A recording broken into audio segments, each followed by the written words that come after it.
Hello friends, welcome back. ये इस ड्रामे का पार्ट नंबर 25 है और लास्ट पार्ट है। जैसे कि हमने पिछले पार्ट में देखा था, यू फिंग यांगो को बोलता है तुम्हें अब काम करने की ज़रूरत नहीं है। वो इस बार यांगो को अपने ही ऑफिस ले आता है।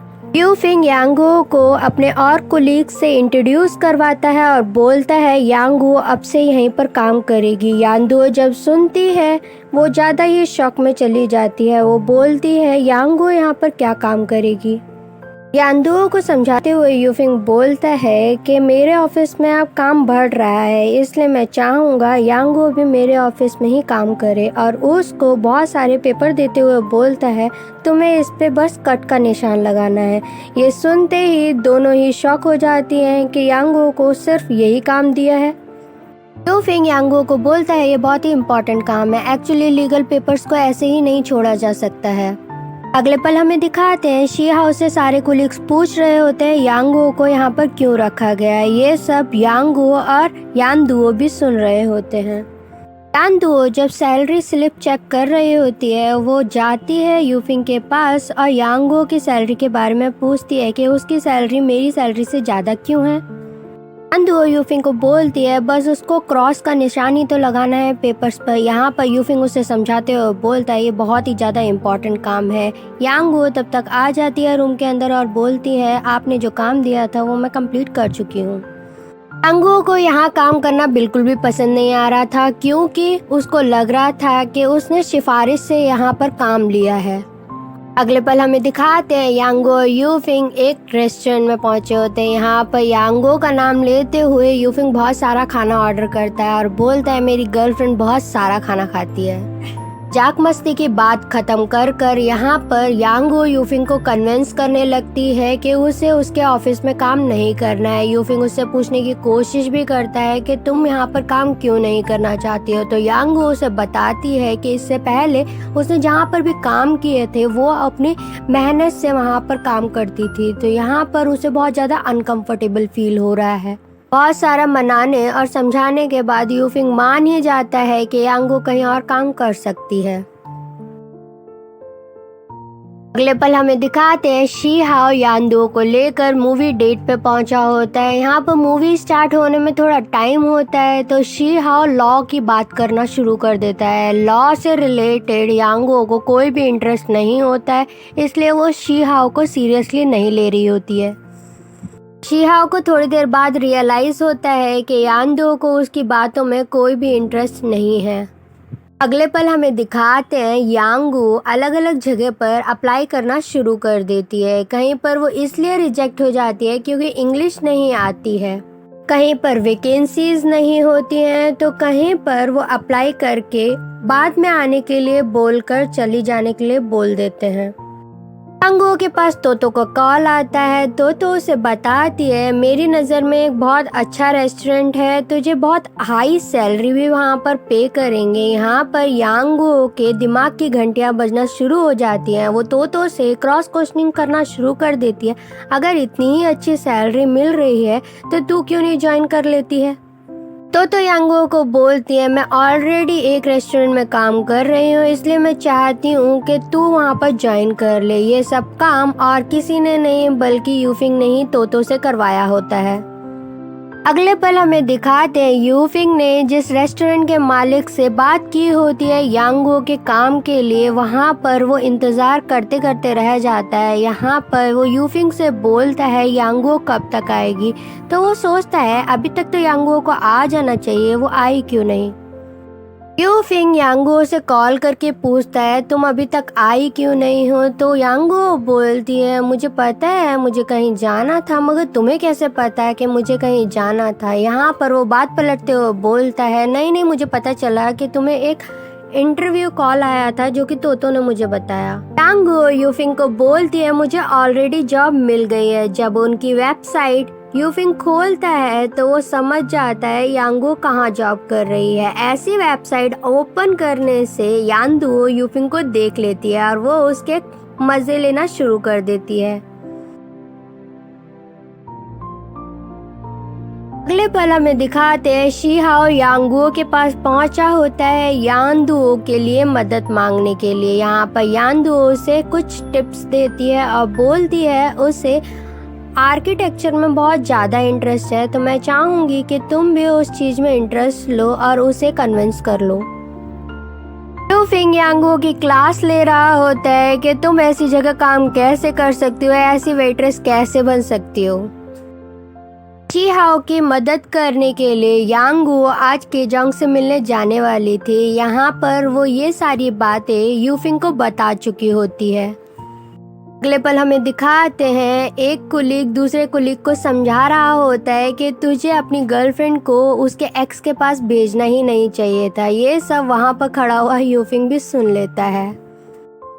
शांतिलता, रिंकू, गीता देवी, थैंक यू सो मच। आप मेरी वीडियोस को देखते हैं और रेगुलर मेरी वीडियोस पे कमेंट करते हैं। कुलीग की सारी बात सुनते हुए यूफिंग शी हाओ को साइड में लेके जाता है और बोलता है यांगुओ को तुम्हें केजोंग के पास नहीं आने देना है। पल हमें दिखाते हैं आर्किटेक्चर की नॉलेज लेने के लिए और उसके बारे में डिटेल में समझने के लिए यांगुओ शी हाओ को केजोंग के पास लाई होती है। शी हाओ के पास यूफिंग का कॉल आता है और उसे बोलता है कि यांगुओ को केजोंग के साइड वाली कुर्सी से उठा दो और तुम वहां पर बैठो। शी हाओ अपने बॉस के सारे इंस्ट्रक्शन बहुत अच्छे से फॉलो करता है और यांगुओ को सामने वाली सीट पे जाने के लिए बोल देता है। यांगुओ केजोंग को उसकी बुक लौटाते हुए बोलती है ये बुक यानदुओ की है, और जब वो केजोंग अपनी बुक ओपन करके देखता है तो वो समझ जाता है कि जंगल में जो लड़की उसे मिली थी वो और कोई नहीं बल्कि यानदुओ ही है। और यहाँ पर केजोंग यांगुओ को बताता है ये बुक मेरी ही है। जब ये लोग यहाँ पर बात कर ही रहे होते हैं तो यूफिंग का एक कुलीग वहाँ से गुजर रहा होता है, तो यांगुओ उसे पकड़ते हुए बोलती है तुम यहाँ पर क्या कर रहे हो। सारा पोल पट्टी खुल जाती है कि यूफिंग भी यहाँ पर आया हुआ है अपने कुलीग्स के साथ। यांगुओ यूफिंग की टेबल पे पहुँचती है और उससे बहुत कुछ सुनाना चाहती थी, मगर वो कुलीग से सामने उसे कुछ नहीं बोलती है और उसे आंखों से घूरना शुरू कर देती है। यूफिंग यहाँ पर यांगुओ को बहाना बनाते हुए बोलता है व्हाट ए कोइंसिडेंस, तुम भी यहाँ आने वाली थी, मुझे तो पता ही नहीं था। अगले पल हमें दिखाते यांगुओ और यूफिंग दोनों ही जा रहे होते हैं। यहाँ पर यांगुओ को बहुत ज़्यादा गुस्सा आ जाता है यूफिंग के ऊपर। वो बोलती है मैं तुमको सब कुछ बता के आई थी, फिर भी तुम मेरा पीछा करते करते यहाँ तक आ गए। इस बात पर दोनों के बीच में बहुत भयंकर वाली लड़ाई हो जाती है। अगले पल हमें दिखाते हैं यांगुओ ये सारी बातें यानदुओ को बता रही होती है, तो यानदुओ को पता चल जाता है कि केजोंग को पता चल गया है कि वो बुक यानदुओ की है जिसने उसकी बचपन में मदद की थी।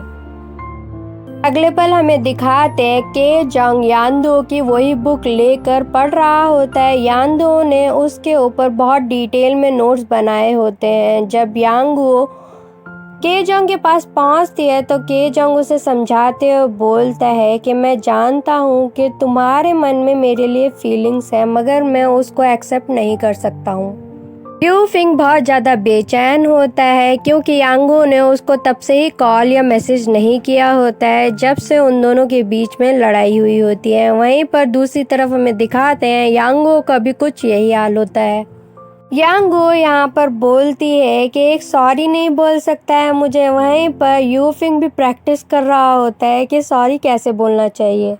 यूफिंग के पास कॉल आया होता है और वो स्क्रीन पे नाम ना पढ़ते हुए उसे कॉल उठा लेता है और बोलता है मुझे पता था तुम्हारा कॉल आने ही वाला है, अब जल्दी से मुझे सॉरी बोल दो। उसे पता चलता है ये और किसी का नहीं बल्कि हुई फैंग ने उसे कॉल किया होता है। यहाँ पर हुई फैंग को बातों बातों में सारी डिटेल में बात बता देती है। वो यांगुओ को अपने घर में इनवाइट करती है, बोलती है मैं तुमसे बहुत दिनों से मिलना चाहती थी। हुई फैंग यांगुओ से सॉरी बोलती है मुझे माफ़ कर दो जो भी मैंने पास्ट में गलतियाँ की हैं। यहाँ पर वो अपने घर में यांगुओ को इनवाइट करती है और बहुत अच्छे से उसे सर्व करती है। दोनों जब बात कर ही रहे होते हैं तब वो यांगो से उसकी पर्सनल लाइफ के बारे में पूछना शुरू कर देती है। यहाँ पर यांगो उसे बता देती है कि आजकल यू फिंग और उसके बीच में बहुत बड़ी वाली लड़ाई हुई है। हुई फैंग यांगो को बहुत अच्छे से समझाती है और उसे समझाने के बाद उसे बोलती है यू फिंग की आदत यही है, वो हर किसी से प्रोटेक्ट कराना चाहता है अपनी गर्लफ्रेंड को, इसलिए मैं चाहूंगी जो गलती मैंने की है वो गलती तुम ना दोहराओ। अगले पल हमें दिखाते हैं यू फिंग यांगो से मिलने हुई फैंग के घर में पहुंचा होता है। यहाँ पर ये दोनों आपस में अपनी गलतफहमियां सुलझा लेते हैं।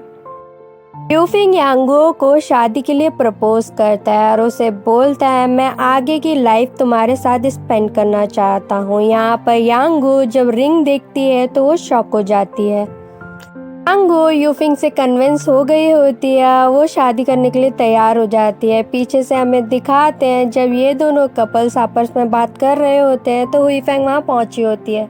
हुई फैंग भी इन दोनों की टांग खिंचाई करना शुरू कर देती है और बोलती है शादी में मुझे बुलाना मत भूलना। अगले पल हमें दिखाते हैं यू फिंग और यांगो अपने घर पहुंचे होते हैं। यहाँ पर वो दोनों अपना डिसीजन पापा को भी सुना देते हैं।